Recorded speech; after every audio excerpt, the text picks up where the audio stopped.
The average cost of a new car was $2,600. Average income was $5,315. All right, now it's just the BS stuff. And I know there's kids here, so I'm not going to try not to curse, but I'm sure I'm going to eventually. So just in case, I'm going to apologize now. Lord, I'm sorry. Anyway, I know John for at least 25 years. Going on probably 25, 27, something like that. And he and I hit it off right off from the start. I used to go over and hang out with those guys. It was back in the early days. Went over and hung out, and you know, we hit it off right off from the get-go. And that was only on I'd say for the weekend once in a while when I didn't have my kids and me and 10 other people. And I would like to tell a few stories about those days, but I can only remember the first couple hours of a long weekend. So I'm not going to, besides, Joe and Mrs. Morris are here, so I'm not going to do that. One thing I can tell you for sure is Terry and John introduced me to my lovely wife, Cindy. Where's she at? There you go, there you go. I'll tell you what, it was love at first sight. After we got married, you know, I could call John every week, say, man, thanks a lot. She's so great. And after like 2 years, it was every 2 weeks. Man, she's so great. After like 10 years, it was like every 3 weeks. God, she's wonderful. After 23 years, I just call them names. So, sorry, hon. I'm going to pay for that one later, but what the hell. John and I started hunting and fishing. I'm going to just keep putting this in my pocket because it's going to blow away. John and I started hunting and fishing after a while.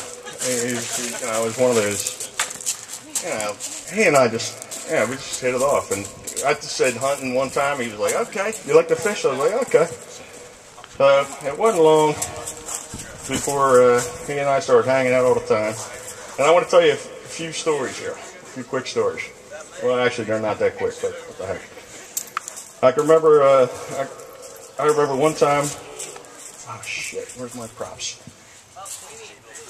Go in the bedroom. Oh. Go in the bedroom. You didn't think I was going to try to pull that one, did you, Mark?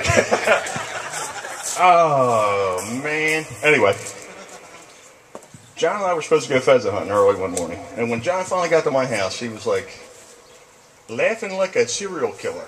I said, what the hell's the matter with you? He says, well, I went to put my boots on, and when I put my foot in the boot, there was a mouse in there.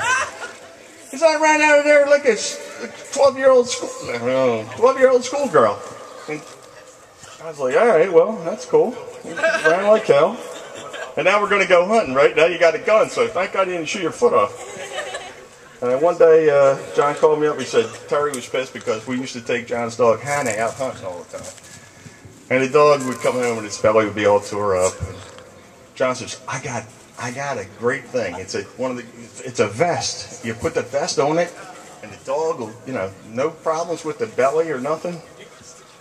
So we showed up at the hunting club, us and like 20 other people. John says, I'm going to put the vest on the dog. I was like, you sure? He's like, yeah, okay, I'm going to put, yeah, it'll be okay. So John puts the vest on Hannah, and she proceeds to jump around like a bucking bronco and run right into his new truck, put a big dent in the hood, knock herself half stupid. We had 25 people laughing hysterical. And I took John down to the deer club. Where's Joey at? Yo, Joe. I took John down to my deer club that I've been hunting with since I was 12.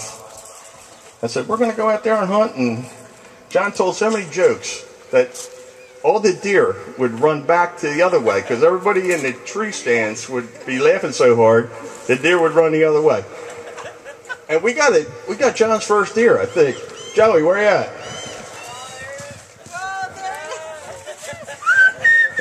We got John's first deer here.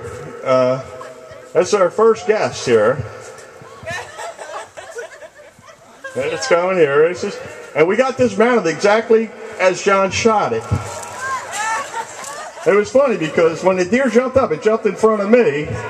I yelled, John, here it comes, it's a buck, shoot it. But I kept hearing a clicking sound. I didn't know it was its cane hitting the trees as it was running through. So, I mean, it's legally blind at 3 states, but after 14 shots, it finally died, and you know, looks good on the wall. Poor thing.